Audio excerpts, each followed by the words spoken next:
Imagine a crow trapped in a piece of plastic. Out of nowhere, a massive bipedal creature reaches down and frees its leg. What does the bird do with that information? Does it process the concept of being rescued, or is the entire interaction just meaningless noise in the void? For centuries, the scientific consensus was rigid. A principle called Morgan's canon, established in the late 1800s, dictated a strict rule: never attribute complex mental processes to an animal if a simple mechanical reflex can explain the behavior. Animals were treated as biological machines reacting to stimuli. Science should absolutely be cautious about projecting human emotions onto animals, but we overcorrected. For decades, the idea that a wild animal might have a rich inner life or the ability to read intentions was dismissed as naive and unscientific. Then the documented anomalies started piling up. In 2013, off the coast of Hawaii, a wild bottlenose dolphin with a fishing hook embedded in its pectoral fin approached a group of human night divers. It didn't panic. It swam directly to one specific diver and held entirely still. When the line made the hook too difficult to reach, the dolphin repositioned itself. It rotated its body to give the diver a better angle. A wild animal assessed a problem it couldn't solve, identified a potential solution in a foreign species, and adjusted its own body to make the rescue possible. This level of intentional positioning challenges the old mechanical view of animal behavior, suggesting a form of assessment that goes beyond simple reflex. But the cognitive processing goes much deeper than in-the-moment problem-solving. Corvids, birds like ravens and crows, can recognize specific human faces. When researchers trap and ban them, the crows remember those faces for years, staring right back at you, holding a socially transmitted grudge, and even recruiting completely uninvolved crows to dive bomb the offending humans. They also possess a social model for mutual exchange. People who regularly feed wild crows frequently report receiving gifts in return: shiny objects, buttons, or small pieces of glass left precisely where the food is usually placed. They remember threats, and they reciprocate kindness. That tracks personal reciprocation, but researchers in Japan wanted to know if highly intelligent animals evaluate human behavior when they aren't directly involved. They set up an experiment with wild-born capuchin monkeys to test third-party moral evaluation. Researchers set up an experiment with wild-born capuchin monkeys placed in a neutral position to observe two separate scenarios: a human actively helping an unknown third party reach food, and another human actively obstructing them. When given the choice to accept a treat later, the monkeys consistently rejected food from the selfish humans. Scale that intelligence up to elephants, and the behaviors become staggering. Rangers in African wildlife reserves have documented wild elephant herds carefully maneuvering around injured humans to protect them, and even covering the bodies of deceased humans with branches and leaves, the same mourning behavior they display for their own dead. Wild animals track our actions and build reputational profiles, applying cross-species empathy to navigate their relationships with us. At this point, a fair scientific counter-argument arises. Maybe an animal holding still during a rescue isn't displaying trust. Maybe it is simply in so much biological distress that it's just too exhausted or terrified to ever flee. When a wild animal is trapped, its body floods with cortisol. This extreme threat response can trigger an involuntary behavioral shutdown called tonic immobility. The animal goes completely limp and freezes, which can be mistaken from the outside as calm cooperation. Professional wildlife rehabilitators are trained to identify the difference. They look for qualitative shifts: a change in the rhythm of the animal's breathing, a distinct softening in muscle tone, and a conscious decision by the animal to lean into the contact rather than just rigidly enduring it. One of the most striking cases defying tonic immobility happened in December 2011. A 50-ton humpback whale was hopelessly tangled in thick crab trap lines off the coast of San Francisco. A team of tiny, vulnerable divers spent over an hour methodically cutting away the heavy ropes. If the whale was merely frozen in terror, the removal of the final rope should have triggered an immediate flight response. Instead, it circled back. It slowly and deliberately approached the specific individuals who had been working on freeing it, nudging them gently. One diver reported that the whale positioned its massive body so its eye, which is the size of a grapefruit, was perfectly level with his face and locked eyes with him for a prolonged, silent moment. This creates a truly fascinating evolutionary paradox. For the vast majority of our shared history, a human approaching a wild animal meant capture, trapping, or predation. Why would any wild creature possess the cognitive architecture to recognize a gesture of kindness from its greatest historical threat? Because social intelligence requires it. Animals that live in complex groups, like elephants, corvids, and whales, need to continuously evaluate the intentions of their herd members. Evolution built a tool for reading social intent, and cues like a non-aggressive posture, calm vocalizations, and slow movements translate across biological boundaries. A wild animal might not understand what a human is, but it knows exactly what safety looks like. The biological signal for kindness is a universal language that supersedes species entirely. Which brings us to a darker paradox of human intervention. If a wild animal successfully learns to trust humans, it becomes dangerously approachable. Carrying that comfort back into the wild dramatically lowers its survival odds against people who do not mean well. True wildlife rehabilitation requires meticulous management. You have to heal the animal without ever letting it link that safety, or the delivery of food, to a human face or voice. Look at this image from a rehabilitation center. The human hand is entirely masked by a realistic bird puppet. Rehabilitators use barriers and disguises like this to feed vulnerable animals. You have to be kind without being recognizably human. The weight of being watched extends to every encounter on a hiking trail or a suburban road. Moving a turtle off the asphalt or slowing down for a crossing deer becomes a data point for a local population. Those localized interactions don't disappear. They echo through corvid warning networks. They are filed in elephant memory and modeled to young animals watching adults react to your presence. They pay closer attention to us than we have ever paid to them. When you choose to help, you provide a new entry in a dataset that echoes through their social networks long after you've walked away. When historians sit down to write about ancient civilizations, they tend to focus on the large, visible achievements of society. But this focus leaves a glaring gap in our understanding, ignoring a biological reality experienced by half the human population for hundreds of thousands of years. We have 40-page records detail exactly how the Romans built their roads and aqueducts, but almost 0 sentences describing how a Roman woman managed her period while living her daily life. This omission exists because the men who wrote the history books filled their scrolls with pseudo-scientific theory rather than actual biology. Aristotle, one of the most celebrated minds in history, argued that menstrual blood was essentially failed semen. He theorized that a woman's body tried to produce semen just like a man's, but because women were supposedly colder and weaker, the process failed. Later, the Roman author Pliny the Elder confidently wrote that menstruating women were walking environmental hazards.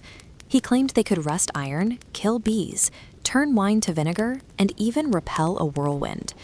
By framing a basic biological function as a supernatural threat, the official historical record effectively erased the practical reality of how women actually lived. These mythological fears eventually became codified into law. Ancient religious texts across different cultures turned biological misunderstanding into strict ritual requirements. In ancient Jewish law, a menstruating woman was considered ritually impure, or niddah. She was restricted from physical contact and had to undergo a specific purification process in a stone ritual bath, or mikveh, before she could return to her community. Similar restrictions appeared globally. Ancient Zoroastrian texts required isolation from fire and water, while many indigenous cultures in the Americas utilized moon lodges. Depending on the tribe, these lodges were either sites of exclusion or spaces to honor a woman's heightened spiritual potency. Whether they were being isolated or honored, women still had to actively manage their cycles using only the materials and knowledge their immediate community provided. Because a society's cultural framework dictated her social survival, women developed their own practical solutions entirely in the shadows of the written record. The unwritten history of menstruation is one of material adaptation. Across the globe, women turned local plants, fibers, and agricultural byproducts into functional hygienic tools. Ancient Egypt offers a rare example of normalization. They connected the female cycle to the flooding of the Nile, the very source of their civilization. Because it was seen as part of a natural cycle, Egyptian women could continue their lives with minimal disruption. Records suggest these women used softened papyrus as a primitive pad, or utilized rolls of soft linen, the same reusable material used for clothing and religious rites. In Greece and Rome, women took a similarly practical approach. While philosophers wrote myths, women were fashioning loincloths and using rolled wool as internal tampons to manage their flow. Wealthier Roman women utilized natural sea sponges harvested from the Mediterranean. These were soft, naturally absorbent, and could be washed and reused multiple times. When we look past the mythology, we find that ancient menstrual management was a success of practical, localized material adaptation. Beyond managing physical flow, women across the world developed a sophisticated understanding of how to manage menstrual pain and regulate their cycles through plants. Traditional Chinese medicine treated the cycle as a primary diagnostic indicator for overall health. Wealthy women used silk pads with integrated pouches, while physicians prescribed specific herbal formulas to balance flow and reduce cramping. In the Aztec world, women relied on the maguey plant. Its versatile fibers provided absorbency, while the plant itself was central to the ritual management of their calendar-based cycles. Medieval European women utilized a category of plants known as emmenagogues. They used botanical compounds like chamomile, ginger, and pennyroyal to stimulate menstrual flow or manage the pain of uterine contractions. Modern scientific analysis now validates many of these choices, confirming that these specific plants contain compounds that actively stimulate physiological responses in the body. This accumulated medical knowledge, passed down through oral tradition and medical lineages, provided effective relief long before these treatments were formally analyzed in a lab. The modern disposable pad was actually a commercial failure when it first appeared in the late 19th century. Victorian-era social stigma was so strong that women were often too embarrassed to buy the product from male pharmacists. Mass adoption only began in the 1920s, when a Kotex advertising campaign rebranded the pads as a hygiene necessity rather than an embarrassing personal item. This chart shows the scale of this transition. This massive blue block represents hundreds of thousands of years where women managed their cycles using local, natural materials. For 99% of human history, women persisted through their monthly cycles by relying on a shared generational network of knowledge. The modern products we use today represent only a tiny fraction of that timeline. The history of menstruation is a universal human experience. It is a testament to shared ingenuity that belongs in ancestral historical records alongside every other major human achievement. In the 9th century, Taoist alchemists working in the mountains of China spent years boiling minerals in an attempt to formulate a potion that would grant eternal life. Instead of brewing an elixir of immortality, they mixed a powder that burned down their workshop, becoming the most consequential chemical discovery in human conflict. This diagram shows the specific chemical recipe they stumbled onto. By combining saltpeter, charcoal, and sulfur in a ratio of 75 to 15 to 10 by weight, they created a compound they called fire medicine. For generations, the substance remained a festive novelty, used primarily to produce decorative fireworks and smoke signals for religious ceremonies. The secret to the mixture's power lies in the saltpeter. It functions as an oxidizer, meaning it rapidly releases oxygen when heated to feed an extremely fast combustion reaction. This produces a sudden, violent expansion of gas, the physical force that would eventually be used to launch metal projectiles out of a tube. Military commanders during the Song dynasty were the first to recognize the potential of this explosive reaction. Facing constant pressure from invading forces, Chinese engineers began looking for ways to transition the technology from a festival spectacle into a practical battlefield advantage. The firearm developed through a centuries-long chain of incremental refinements. Every major advance, from the barrel's material to the trigger's mechanics, was a direct response to a specific practical failure encountered by the soldiers and craftsmen who used the previous version. The initial problem was proximity, how to use expanding gas to harm an enemy without blowing yourself up. The first solution was the fire lance, which was essentially a length of bamboo packed with gunpowder and strapped to a spear. It turned a traditional melee weapon into a polearm that spewed fire and burning debris at anyone within arm's reach. Bamboo had a fatal limitation. It could not handle the pressure generated by more powerful gunpowder charges without splitting or bursting apart in the user's hands. This material failure forced engineers to look for a stronger container that could safely channel the explosion. By learning to cast bronze tubes, craftsmen created the hand cannon. These metal barrels were strong enough to contain the pressure of a full combustion reaction, allowing the expanding gas to launch a single solid projectile with enough force to punch through armor at a distance. When the Mongols conquered China in the 1200s, they absorbed this technology and carried it with them as they pushed toward the Islamic world and Europe. Their military campaigns acted as a high-speed delivery system, spreading gunpowder knowledge across the breadth of Eurasia in just a few generations. This rapid expansion essentially crowdsourced the next phase of engineering. As the technology reached different cultures, a global network of craftsmen began addressing the mechanical flaws that made early hand cannons difficult to use in actual combat. Early hand cannons were plagued by a coordination problem. Firing one required a soldier to steady the heavy weapon with one hand while using the other to apply a burning ember to a touch hole, all while trying to aim at a moving target on a chaotic battlefield. The matchlock mechanism solved this by attaching a slow-burning cord to a curved clamp called a serpentine. Pulling the trigger automatically lowered that burning cord into the powder. For the first time, a single soldier could hold and aim a firearm with both hands right up until the moment of firing. The matchlock still had a persistent environmental weakness. It required a constant open flame, which made the weapon nearly useless in wet weather and gave away a soldier's position in the dark. The solution arrived in the early 17th century with the flintlock. By using a spring-loaded hammer to strike flint against steel, the gun generated its own internal spark on demand. It was faster, more reliable in poor weather, and eliminated the need for a soldier to carry a lit flame at all times. These mechanical refinements allowed gunpowder technology to transition from a clumsy novelty into the backbone of organized infantry warfare. By taming the chemistry through engineering, firearms became a reliable tool that could be mass-produced and issued to entire armies. The final innovation of this era was the socket bayonet. Unlike earlier designs that plugged the barrel and prevented firing, the socket bayonet attached to the outside of the muzzle. This allowed a soldier to fire his weapon and still use it as a spear for close combat. The socket bayonet simplified the battlefield. Armies no longer needed separate rows of pikemen to protect their musketeers.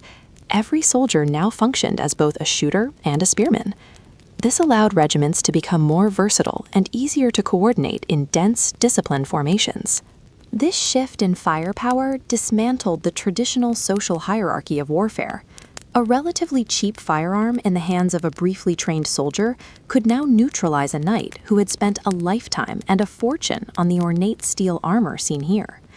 The dominant military force of the medieval world was rendered vulnerable by a weapon that ignored the price of your protection. Architecture suffered a similar collapse. Traditional castles were built with tall, thin walls meant to stop scaling attackers, but those vertical stone surfaces were easily shattered by the raw kinetic force of heavy cannons. Fortifications that had stood for generations began falling in a matter of days. Engineers responded by developing the Star Fort. These structures replaced high stone towers with low, thick, angled earthen walls. The geometry was designed specifically to deflect and absorb the impact of cannon fire, marking a complete departure from centuries of medieval castle design. The architecture of modern cities, the organization of infantry, the end of the armored knight can all be traced back to that 9th century workshop. A failed pharmaceutical experiment triggered a series of practical mechanical fixes that, over 8 centuries, reshaped the balance of power on every inhabited landmass on Earth. Between the 8-hour workday, the commute, the endless emails, and the general exhausting overhead of keeping a modern life afloat, the average adult has approximately 3 hours of leisure time a day, and most of that is spent staring at a screen, consuming content algorithmically optimized to keep us scrolling. To cope with this exhaustion, we tend to tell ourselves a very specific, comforting story. We look back at prehistoric humans and assume that, however tired we are today, their lives were a non-stop struggle for survival. This image of ancient misery is inaccurate. In several important ways, the people we've spent centuries calling primitive were living better than most of us are right now. The standard narrative is a survival horror game. You wake up, try not to get eaten, hunt a mammoth, and die at 30. In the 1960s, anthropologists studied the time use of modern hunter-gatherer groups, societies that maintained the lifestyle of our ancient ancestors into the modern era.